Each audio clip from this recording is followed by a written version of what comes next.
So hello everyone, आप सभी का एक बार फिर से बहुत बहुत स्वागत है आप सभी का आपके अपने यूट्यूब चैनल जॉब स्टोर में। और देखिए, जो आज की वीडियो है वो काफ़ी ज़्यादा इंपॉर्टेंट होने वाली है, क्योंकि इस वीडियो का आप सभी को, बहुत जनों को काफ़ी दिनों, लंबे टाइम से, लंबे अरसे से, मैं एक हिसाब से बोल सकता हूँ इंतज़ार रहा होगा। क्योंकि एफसीआई वॉचमैन में अभी तक ने मैंने लगभग 6 महीने के करंट अफेयर्स कभी नहीं कराए। बीच बीच में जितने भी करंट अफेयर इंक्लूड कराए हैं वो इंपॉर्टेंट थे परीक्षा के दृष्टि से, लेकिन अभी मैं ये जो कवर करने वाला हूँ इंपॉर्टेंट क्वेश्चन है करंट अफेयर से रिलेटेड। और देखिए, यहाँ पे मैं कोशिश करूँगा पूरे कम्प्लीटली जो 6 महीने का करंट अफेयर्स होते हैं उसको करने का, लेकिन बशर्ते अगर आप लोग का पूरा साथ रहा तो जो कंप्लीट मैं 300 क्वेश्चन कराने वाला हूँ उसको बहरहाल कोशिश करूँगा कि 2 दिन में ही पूरा कंप्लीट करा दूँ। ये उसका पार्ट 1 है ना। तो अगर आप सभी इंटरेस्टेड हैं तो प्लीज़ यार इस वीडियो को कम से कम, ज़्यादा नहीं तो कम से कम 50 लाइक तो ज़रूर कर देंगे। और रही बात पीडीएफ की, तो 6 से 7 घंटे के अंदर में आपका इसको पीडीएफ फाइल कंप्लीटली मिल जाएगा, लेकिन बशर्ते अगर आप लोग का लाइक और सपोर्ट सही रहा तभी ये चीज़ मिल पाएगी, नहीं तो फिर जो क्लासेस चलती हैं वैसे ही कंटिन्यू फॉर्मेट में चलेगी। ओके, तो फिर चलिए आज इस वीडियो में हम लोग टोटल कवर करेंगे 40 क्वेश्चन, जो कि आपके एग्जाम के पर्सपेक्टिव से काफ़ी ज़्यादा इंपॉर्टेंट होने वाले हैं। और इसमें केवल 6 महीने की करंट अफेयर्स ही नहीं, लगभग आपको नवंबर से दिसंबर तक के 2021 तक के करंट अफेयर्स देखने को मिलेंगे। तो काफ़ी इंपॉर्टेंट होने वाला है वीडियो, तो इस वीडियो को लाइक और शेयर ज़रूर कर दीजिए। तो चलिए स्टार्ट करते हैं। तो यहाँ पे पहला क्वेश्चन है ना, यहाँ पे पहला क्वेश्चन है कि अभी हाल ही में साइबर सुरक्षा सम्मेलन के 14वें संस्करण का उद्घाटन किसके द्वारा किया गया है। तो इसका सही आंसर हो जाएगा ऑप्शन नंबर बी, यानी कि जो ऑप्शन नंबर सेकंड है, विपिन रावत के द्वारा किया गया है। और देखिए, जनरल विपिन रावत के बारे में थोड़ा और जितना ज़्यादा हो सके आप लोग डेटा कलेक्ट कर लीजिएगा कि कब उनकी डेथ हुई, कैसे वो शहीद हुए, क्या कारण था। तो कम से कम इसके बारे में आप लोग को थोड़ा बहुत तो जानकारी जुटा लेना होगा। अगला सवाल है यहाँ पे, क्वेश्चन नंबर सेकंड है। क्वेश्चन नंबर सेकंड में पूछा गया है, निम्नलिखित में से किसे ग्लासगो में आयोजित कॉप, है ना, यहाँ पे इसको आप लोग COP कर लेंगे, है ना, कॉप 26 में शीर्ष लीडरशिप पुरस्कार प्राप्त हुआ है। तो इसका सही आंसर हो जाएगा ऑप्शन नंबर जो 4th है, यानी कि महाराष्ट्र को जो ग्लासगो में आयोजित किया गया था कॉप 26, है ना, वहाँ पे शीर्ष लीडरशिप पुरस्कार प्राप्त हुआ है। अगला सवाल है यहाँ पे, पूछा जा रहा है तीसरा नंबर का, कोनेरू रामकृष्ण राव का निधन हो गया है, वे किस क्षेत्र से संबंधित थे। यहाँ पे आप लोग ऑप्शन पढ़ लीजिएगा। तो इसका सही आंसर हो जाएगा ऑप्शन नंबर 2, यानी कि कोनेरू रामकृष्ण राव का जो निधन हुआ है वो एक शिक्षा शास्त्री थे, वो शिक्षा से संबंधित थे। अगला सवाल यहाँ पे क्वेश्चन नंबर 4 है कि निम्नलिखित में से कौन यूनेस्को की रचनात्मक शहरों में शामिल हुए। यहाँ पे अभी हाल ही में आप सभी को पता होगा, कुछ महीने पहले जो यहाँ पे जो दिया गया ना, उनमें से एक शहर को यूनेस्को ने रचनात्मक शहर के रूप में अपने में शामिल किया। तो इसका सही आंसर हो जाएगा ऑप्शन नंबर 1, श्रीनगर। ओके, सो अगला सवाल यहाँ पे, पहली राष्ट्रीय योगासन चैंपियनशिप कहाँ आयोजित की जाएगी। अब देखिए, इसको क्या है ना, इसको याद रख लेना, क्योंकि पहली बार है और भारत में है ना, तो पहली बार में राष्ट्रीय योगासन चैंपियनशिप कहाँ आयोजित की जाएगी। तो इसका सही आंसर हो जाएगा ऑप्शन नंबर 2, यानी कि भुवनेश्वर में आयोजित की जाएगी। अगला सवाल सुनिए, अगला सवाल यहाँ पे है कि टिश्यू कल्चर आधारित बीज, है ना, टिश्यू कल्चर आधारित बीज आलू नियमों को मंजूरी देने वाला पहला भारतीय राज्य कौन बन गए। तो इस क्वेश्चन को भी आप लोग मतलब हैशटैग मान लीजिए, क्योंकि ऐसे क्वेश्चन जहाँ पे पहला चीज़ होता है, चाहे वो पहली बार, चाहे कुछ नया इनोवेशंस हो या फिर कुछ भी हो, जहाँ पे कोई चीज़ पहला बार होता है ना, वो ऐसे क्वेश्चन एग्जाम में पूछे जाने की संभावना बढ़ जाती है। इसलिए ऐसे क्वेश्चन को आप लोग स्टार मार्क या फिर हैशटैग लगा के चलिए, ऐसे क्वेश्चन को आपको याद रखना ही रखना है। ओके, सो इसका सही आंसर हो जाएगा ऑप्शन नंबर 4, यानी कि पंजाब ने मंजूरी दे दी है। अगला सवाल है यहाँ पे, क्वेश्चन नंबर 7 क्या पूछ रहे हैं कि कैबिनेट ने किस दिन को जनजाति गौरव दिवस घोषित किया है। तो कैबिनेट ने ये घोषित किया है 15 नवंबर को, यानी कि अब 15 नवंबर को जनजाति गौरव दिवस के रूप में मनाया जाएगा। अगला सवाल यहाँ पे दोस्तों, क्वेश्चन नंबर 8 है कि अभी हाल ही में कौन अंतर्राष्ट्रीय सौर मंडल का 101वां सदस्य देश बन गए। अब देखिए, हालांकि अब आप लोग बोलेंगे 102 नंबर का देश भी बन गया सर, लेकिन क्या अब पूछा गया 101वां। तो इसका सही आंसर हो जाएगा ऑप्शन नंबर जो आपका थर्ड है, सॉरी, ऑप्शन नंबर जो सेकंड है वो बिल्कुल सही हो जाएगा, यानी कि अंतर्राष्ट्रीय सौर संगठन का भी हाल ही में जो 101 नंबर का देश बनने वाला देश है वो है आपका अमेरिका। अगर वीडियो आपको कंटेंट आपको पसंद आएगा तो वीडियो को लाइक और शेयर कर सकते हैं। अगला सवाल है यहाँ पे, क्वेश्चन नंबर 9 है दोस्तों कि निम्नलिखित में से किसके द्वारा modern India for civil services and other competitive examination नामक पुस्तक ली गई है। देखिए, आपके जो सिलेबस है ना, उसमें जो एक पोर्शन आता है जहाँ पे जो इम्पोर्टेंट ऑथर हैं और उनकी बुक्स हैं उनके बारे में भी आपको क्वेश्चन देखने को मिलेंगे, इसलिए इम्पोर्टेंट ये भी हो जाता है। और इसके बाद जो नेक्स्ट वीडियो आएगी वो उसमें कम्प्लीटली ऑथर और उनके बुक्स के बारे में एक डेडिकेटेड वीडियो आने वाला है, तो उसको भी ज़रूर देख लीजिएगा। तो यहाँ पर अगर हम बात करें निम्नलिखित में से किसके द्वारा modern India for civil services and other competitive examination नामक पुस्तक ली गई है, तो वो लिखी गई है ना पूनम दलाल दहिया के द्वारा, यानी कि ऑप्शन नंबर 3 इसका सही आंसर हो जाएगा। अगला सवाल यहाँ पे क्वेश्चन नंबर 10 क्या पूछ रहे हैं, राष्ट्रपति रामनाथ कोविंद ने निम्नलिखित में से किसे भारतीय सेना के जनरल की मानक की उपाधि प्रदान की है। तो ये देखिए ऐसे क्वेश्चन काफ़ी ज़्यादा इंपॉर्टेंट हो जाते हैं, तो इसका सही आंसर हो जाएगा ऑप्शन नंबर 3 यानी कि प्रभु राम शर्मा को। इसको इस प्रकार से याद रख सकते हैं कि राम ने, है ना, राम को मानक की उपाधि दी। ओके, तो इसको आंसर मतलब इसको इस प्रकार से याद रख सकते हैं ना कि राम ने राम को उपाधि दी। अगला सवाल सुनिए, अगला सवाल यहाँ पे क्वेश्चन नंबर 11 कि भारत की सबसे अमीर स्वनिर्मित महिला अरबपति कौन बन गई है। अब देखिए भाई, लड़कियाँ इनसे काफ़ी ज़्यादा मोटिवेट हो सकते हैं क्योंकि पहली बार ऐसे क्वेश्चन बन रहे हैं कि भारत की सबसे अमीर स्वनिर्मित, है ना, सेल्फ इंडिपेंडेंट महिला अरबपति कौन बन गया है। तो इसका सही आंसर हो जाएगा ऑप्शन नंबर जो 4th है ना, फाल्गुनी नायर। ओके, तो इसका सही आंसर हो जाएगा ऑप्शन नंबर 4। अगला सवाल सुनिए, अगला सवाल यहाँ पे फिर कोप के ऊपर बन गया है कि भारत ने कोप 26 में इलेक्ट्रिक वाहनों ईवी पर ई अमृत पोर्टल लॉन्च किया है। कोप 26 कहाँ आयोजित किया गया। तो इसका सही आंसर क्या हो जाएगा, इसका सही आंसर हो जाएगा ऑप्शन नंबर 1 यानी कि ग्लासगो में। ओके, मैंने जैसे आपको बताया था ना 26 में, और इसमें अभी आपको अगर आपने पढ़ा है तो इसका फिर से आप एक बार सही आंसर दीजिएगा कि कौन से शहर में ये आयोजित किया गया था। ओके, सो अगला नंबर का सवाल यहाँ पे है, क्वेश्चन नंबर 13 है, Nehru the debate that defined India, है ना, Nehru the debate that defined India नामक पुस्तक तिरुपरदन सिंह के साथ मिलकर किसने लिखी है। तो इसका सही आंसर हो जाएगा ऑप्शन नंबर 2 यानी कि आदिल हुसैन ने मिलकर लिखा है। किसके साथ, तिरुपरदन के साथ में, Nehru the debates that define India नामक पुस्तक। अगला सवाल है यहाँ पे कि FWD, है ना, यहाँ पे आप इसको ऐसा लिख लीजिए FWD, है ना, सॉरी FWD, है ना, FWD क्लार्क का निधन हो गया, वे किस देश के राष्ट्रपति थे। तो इसका सही आंसर हो जाएगा ऑप्शन नंबर 4 यानी ऑप्शन नंबर 1 यानी कि दक्षिण अफ्रीका के राष्ट्रपति थे कौन, FWD क्लार्क। ओके, सो अब ऐसे क्वेश्चन इसलिए ज़रूरी हो जाते हैं क्योंकि जिस राष्ट्र के साथ इंडिया के जो एक्सटर्नल रिलेशंस हैं वो काफ़ी ज़्यादा अच्छे होते हैं और जहाँ पे ग्रोथ का इनिशिएटिव पॉइंट होते हैं, वहाँ का अगर कोई राष्ट्रपति यहाँ का भी विजिट किया था तो ये काफ़ी ज़्यादा इंपॉर्टेंट हो जाता है हमारे एग्जाम पर्सपेक्टिव से। अगला सवाल यहाँ पे क्वेश्चन नंबर 15 थे, क्या पूछ रहे देख लीजिए, 2022 में विश्व योगासन चैंपियनशिप की मेजबानी कौन करेगा। तो इसका सही आंसर हो जाएगा यहाँ पे ऑप्शन नंबर 1 यानी कि अपना देश भारत 2022 में विश्व योगासन चैंपियनशिप की मेजबानी करेगा। अगला सवाल है यहाँ पे क्वेश्चन नंबर 16 है, अनकैशिंग इंडिया, है ना, यानी कि बिना कैश वाला इंडिया, इसके बारे में कैशलेस एक हिसाब से समझ सकते हैं। अनकैशिंग इंडिया नामक पुस्तक को अजय छिब्बर के साथ मिलकर किसने लिखा है। अब देखिए यहाँ पे दो क्वेश्चन बन सकते हैं ना कि यहाँ पे जो आपका अनकैशिंग इंडिया है, या फिर ऐसा पूछ सकते हैं कि अजय छिब्बर ने कौन सी किताब लिखी है। तो यहाँ पे है अनकैशिंग इंडिया। तो यहाँ पे अब ये पूछा जा रहा है ना, क्योंकि इसके राइटर दो हैं, कि अनकैशिंग इंडिया नामक जो पुस्तक है उसको अजय छिब्बर के साथ मिलकर किसने लिखा है। तो ये लिखा है भाई आपके सलमान अनीस सोजनी, यानी कि ऑप्शन नंबर 1 इसका सही आंसर हो जाएगा। अगला सवाल यहाँ पे क्वेश्चन नंबर 17 है कि निम्नलिखित में से किसे संयुक्त राष्ट्र विश्व खाद्य कार्यक्रम में सद्भावना राजपूत के रूप में नामित किया गया है। तो इसका सही आंसर हो जाएगा ऑप्शन नंबर 2 यानी कि डेनियल ब्राहुल को नियुक्त किया गया है विश्व खाद्य, है ना, कार्यक्रम में सद्भावना राजपूत के रूप में, राजदूत के रूप में।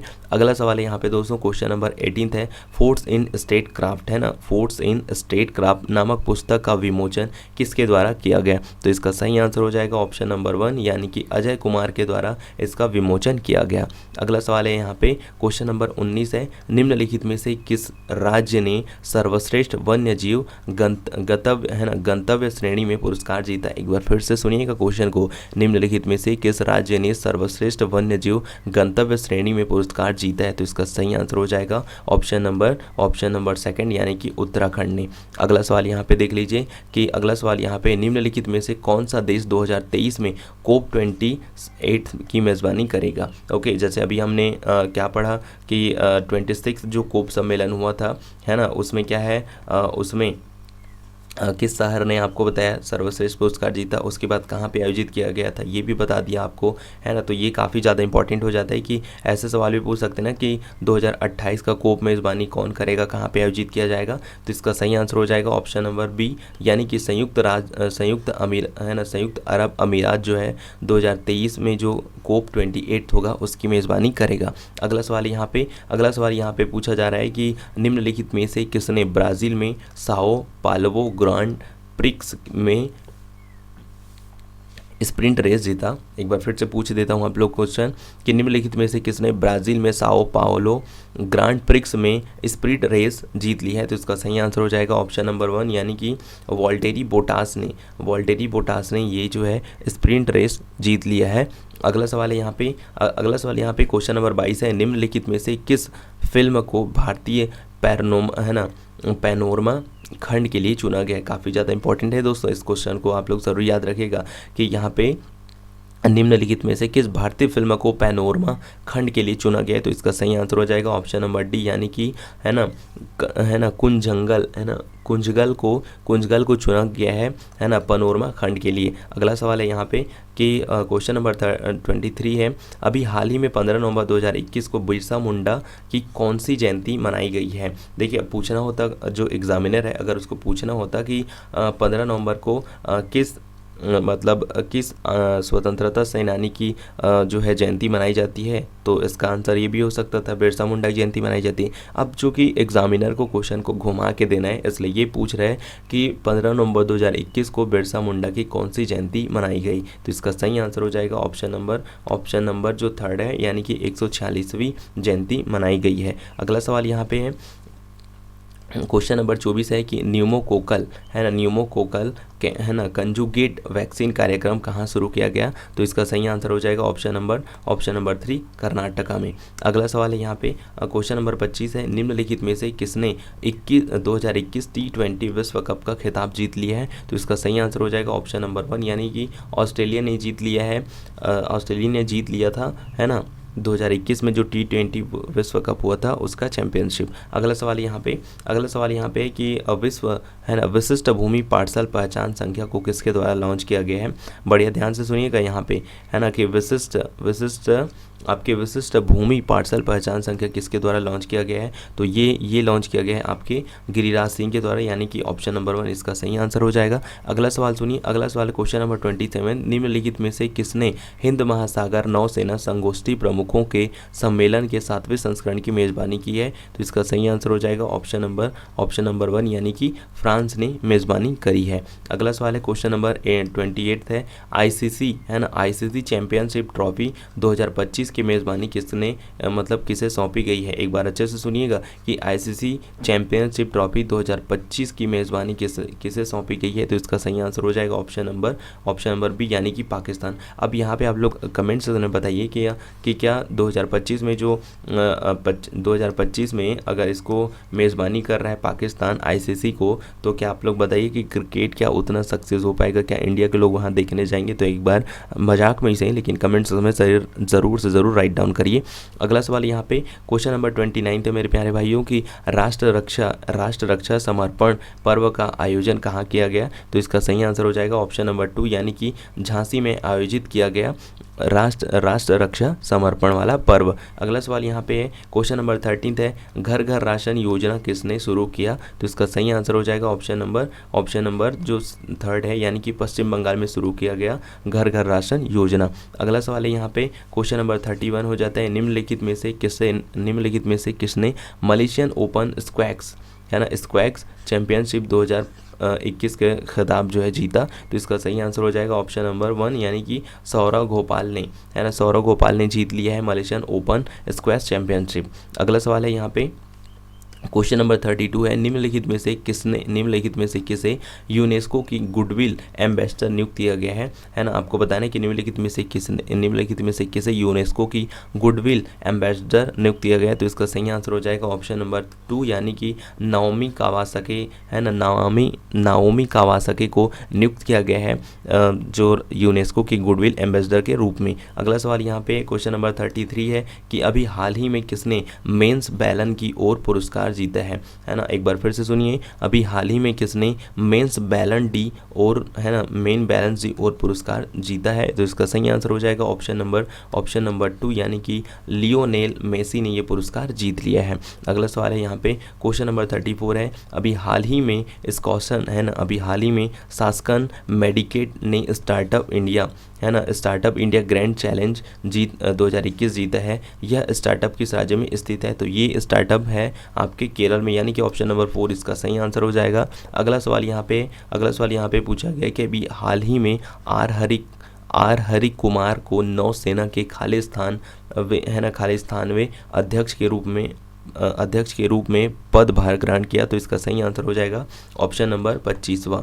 है ना, मतलब ऑप्शन नंबर जो 3 है इसका सही आंसर हो जाएगा, यानी कि 25वें अध्यक्ष के रूप में पदभार संभाला है किसने? आर हरि कुमार ने। अगला सवाल यहाँ पे क्वेश्चन नंबर 36 है, निम्नलिखित में से किसे इंटरपोल के अध्यक्ष के रूप में चुना गया है? तो इसका सही आंसर हो जाएगा ऑप्शन नंबर 2 यानी कि अहमद नासर अल रईसी को चुना गया क्या? इंटरपोल का अध्यक्ष। अगला सवाल है क्वेश्चन नंबर 37 है, अभी हाल ही में ग्रामीण फाउंडेशन इंडिया ने निम्नलिखित में से कौन सी पहल शुरू किया है? तो इसका सही आंसर हो जाएगा ऑप्शन नंबर 1 यानी कि उत्प्रेरक पुरस्कार अभी शुरू किया है, यानी कि ऑप्शन नंबर 1 इसका सही आंसर हो जाएगा। अगला सवाल यहाँ पे 38 है, Indian innings the journey of Indian cricket from 1947 नामक पुस्तक किसके द्वारा लिखी गई है? तो ये लिखी गई है अयाज मेमन के द्वारा। और अयाज मेमन ने कौन सी पुस्तक लिखी है? ये अयाज है ना, Indian innings the journey of Indian cricket from 1947। अगला सवाल है 39 क्वेश्चन दोस्तों कि 39 क्वेश्चन यहाँ पे पूछा गया, निम्नलिखित में से किस भारतीय बैंक ने भारत का पहला पुनर्विकिरण पीवीसी प्लास्टिक के बना क्रेडिट कार्ड लॉन्च किया? तो इसका सही आंसर हो जाएगा ऑप्शन नंबर 1 यानी कि HSB है ना आपका HSBC है ना। तो HSBC बैंक ने ये जो है प्लास्टिक PVC कार्ड से बना क्रेडिट कार्ड जो है लॉन्च किया है। अगला सवाल है यहाँ पे क्वेश्चन नंबर 14 हो जाता है, और निम्नलिखित में से किसने आयुर्वेद पर्व 2021 का उद्घाटन किया? तो इसका सही आंसर हो जाएगा ऑप्शन नंबर 4 है ना, मुझपारा महेंद्र भाई ने जो है आयुर्वेद पर्व 2021 का उद्घाटन किया। तो उम्मीद करता हूँ आज के जितने भी इंपॉर्टेंट क्वेश्चन थे आप लोग को पसंद आए होंगे। कहीं पे थोड़ा वॉइस में दिक्कत हो सकी हुई होगी, उसके लिए सॉरी, क्षमा चाहूँगा उसके लिए, लेकिन मैंने कोशिश किया। अगर ये देखिए, अगर पहला पार्ट अच्छा सक्सेस रहा, अगर आप लोग को वाकई में पसंद आया, तब इस सीरीज़ को काफ़ी कंटिन्यू करेंगे। और लगभग 300 क्वेश्चन कराने हैं है ना, क्योंकि देखिए अब करेंट अफेयर्स इसलिए लास्ट में मैं आप लोग को प्रिपेयर करा रहा हूँ, क्योंकि करेंट अफेयर्स ऐसा होता है ना कि जितना भी ज़्यादा याद कर अगर उसको पूरा एक्सप्लेनेशन के साथ पढ़े तो कई चीज़ें याद रहती है, नहीं तो बहुत सारी चीज़ें जो है भूल जाते हैं। इसलिए लास्ट के टाइम पे करंट अफेयर्स करेंगे, तो अगर वैसे क्वेश्चन परीक्षा में देखने को मिलते हैं तो वो गलत बिल्कुल नहीं होंगे। ओके, तो चलिए फिर मिलते हैं नेक्स्ट वीडियो में, तब तक सबको bye bye, have a great day, जय हिंद, वंदे मातरम।